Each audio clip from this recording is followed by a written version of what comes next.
Hello, this is Jay Mitchell, and we are back from another episode of Libertarian Uncensored podcast, going over all the posts on the Libertarian Uncensored subreddit. Let's get right into it. So first we have President Trump on why he pardoned Binance founder. Are you ready? I don't know who he is. Here's the thing, I know nothing about it. Posted by Ragnar OKXG, and that's cross post from the Cringe TikTok subreddit, which looks like it's since been removed by a moderator, but I guess that was a clip of Donald Trump saying that. Yeah, personally, I think the Binance founder, like a lot of the tech bros who are held in prison, they probably shouldn't be there. It's a free market.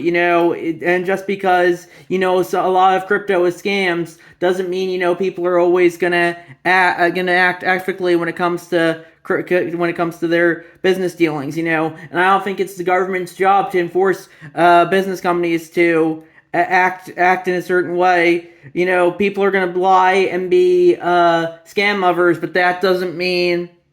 I don't know how much Binance was a scam, but a lot of crypto is a scam. People are gonna lie and scam others. That doesn't mean the government should be arresting people who do so. Personally, I don't really care for that, but I think the libertarian perspective is, we need a free market rather than a controlled market. And personally, I think with scamming others, people should be held accountable for that. But I don't know if it's necessarily the government should be the one making people accountable for that. And yeah, that's my thoughts there. Personally, I think the libertarian perspective, as I said, is for a truly free market rather than a controlled market. And yeah, that's why I'm glad that Trump pardoned the Binance founder. Because I think as long as you aren't doing any physical crime, I think, white collar crime isn't good, but, I think that's more of the free market to deal with rather than the state. Next we have, this is exactly the way to handle an incompetent media that only knows how to accept Republicans' framing and demand that Democrats obey Trump the way legacy media is doing, posted by Ragnar OKXG, and that's a cross post from the Progressive HQ subreddit, and that looks like a clip of some congressman from Colorado, I think, Joe Neguse, who's saying stuff like, yeah, it's a 2-minute clip, I don't want to watch the whole thing, but yeah, it's like, he's saying, like, if nothing's been accomplished, Trump administration continues to violate the law, yada yada yada. Trump administration unlawfully refuses to release funds so that families in Colorado don't go hungry. If the Trump administration, yada yada yada, all the progressive talking points. I think it's interesting. A lot of the progressives are like they're like they go to the No Kings protest, and now they're like, "Yo, King, where's my food stamps?" And that just goes to show you. A lot of people think that they're resisting Trump, but that if you're dependent on food stamps, then you're inherently dependent on the government which he runs. I think that's important to remember as well. And yeah, personally, I don't really care for the legacy media, as and that's what the Post headline's about. The way Trump, but just because the Democrats are against are marketing themselves against legacy media doesn't mean they're still not trying to bend the narrative to their own agenda, and I think that's very much what Reddit is for these days. Reddit is proof that just because something is not legacy media doesn't mean it still won't be biased towards the progressives or the conservatives, for that matter. A lot of social media is more right-leaning these days, but Reddit, it might as well be blueanon.com, and yeah, that's my thoughts on that issue. Next we have Trump's National Guard deployments aren't random. They were planned years ago, from NPR.org, posted by Ninja Lover, and that's cross-post from the NPR subreddit.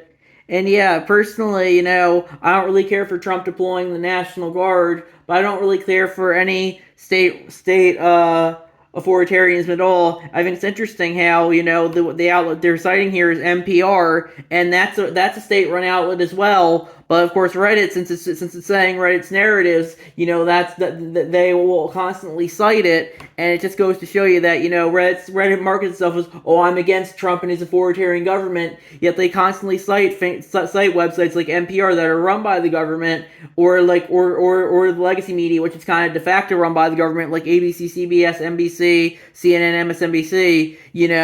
Reddit, they increasingly just use a statist framework so that they can disavow Trump while justifying any future democratic authoritarianism. And that's my thoughts on that issue. Next, we have October 10th, 2025. Chicago immigration agents crashed into U.S. citizen on her way to work, then dragged her out and arrested her. Article inside, posted by Mundane Image 13. That's cross-post from the Illinois subreddit.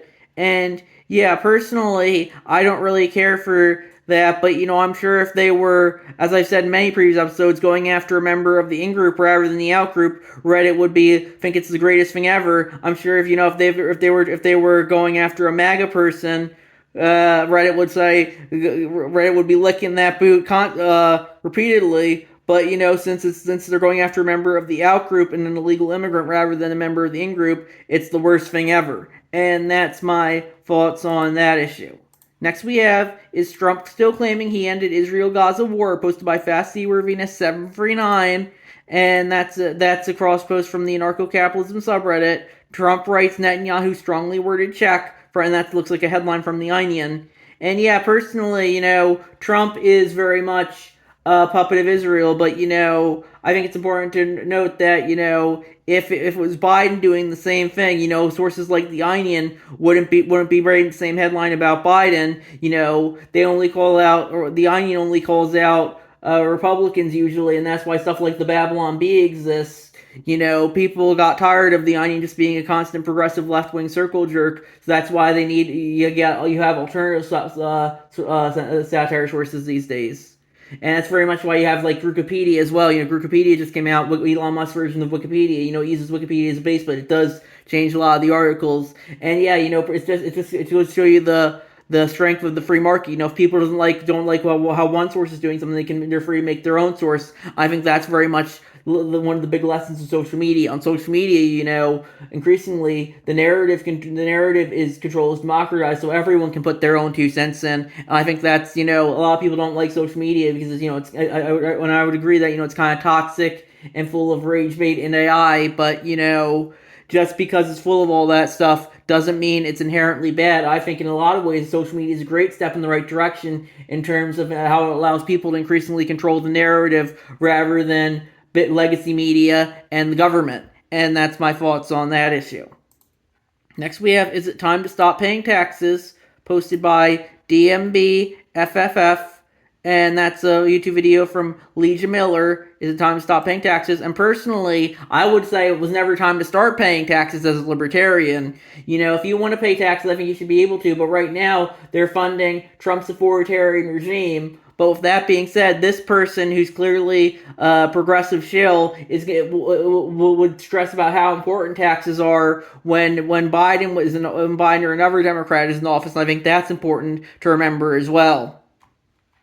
Next we have House Speaker Mike I Don't Know Johnson montage, always vacationing, never working, posted by CH Warlock, and that's crosspost from the Crange TikTok subreddit. And yeah, I personally don't care for Mike Johnson, but Reddit goes after members of the opposing side. A lot of Redditors don't like Nancy Pelosi since she's a member of the DNC Old Guard, but they'd never go after her like this when she was Speaker of the House, and I think that's important to remember as well. Reddit, they always say, oh, I don't really care for the Democrats, but they only attack Republicans when it comes to it. Maybe they'll occasionally have a post attacking the Democrats, but those are few and far between. Most of Reddit, you could just, every post on Reddit at this point is some variation of GOP bad. I don't really care for the GOP, but they're just one branch of the Uniparty, and being a true libertarian means you have to hold both branches of the Uniparty accountable for their authoritarian bullshit. And that's my thoughts on that issue. Next we have former Vice President Dick Cheney, a war hawk who served 3 GOP presidents, dies, from USAtoday.com, posted by Jai Porcupine. And yeah, personally, I think that the fact that the U.S. survived back-to-back terms of Bush-Cheney is proof that you couldn't collapse it even if you try. That was one of my comments on another posting of that. I also said, of course, Reddit's going to love this because, they hate neocon war hawks to their credit. But don't let it distract you from the fact that they voted for the same just last year. And I shared an article from ABC News last year. Former Vice President Dick Cheney says he will vote for Harris. And it just goes to show you that, Reddit might market itself as the resistance. But in a lot of ways, Reddit's the controlled resistance. Because, they'll vote for the same candidate as Dick Cheney, a man they supposedly hate, if the narrative says to. And that just goes to show you, Reddit's just very much a controlled platform. I think the DNC, through its subsidiary and like ActBlue, has paid off moderators, and increasingly, subreddit like Our Politics only uses the posts from legacy media news sources from their accounts. And I think that's important to remember as well. Reddit is very much the legacy media version on social media, and that's why increasingly, it's increasingly irrelevant. I would say, Reddit censorship is increasingly just completely out of control, and they only allow you to say things if it aligns with the correct narrative. And that's why, increasingly, I think, Reddit can be good on some issues like Israel, but, increasingly it's just, you're only allowed to say the correct things. Otherwise, your posts are going to get downloaded and removed. And I don't think that's very libertarian. I think the libertarian perspective is, if you want to download and remove posts, that's fine. But that's not being open to debate. That's just the justification of authoritarian censorship, which is why no one believes it when Reddit says, "Oh, I'm for free speech." You're only for free speech because your side's not in power. You wanted the government to censor anything you deemed to be hate speech and misinformation just a few years ago, but now that your side's out of power, suddenly the government censoring any speech is the worst thing ever. And it just goes to show you, it's all just hypocritical in group good, out group bad posting, and that's why increasingly people have tired of it. And that's my thoughts on that issue. And I think we're gonna wrap it up there. I'll see you guys in the next episode. Bye.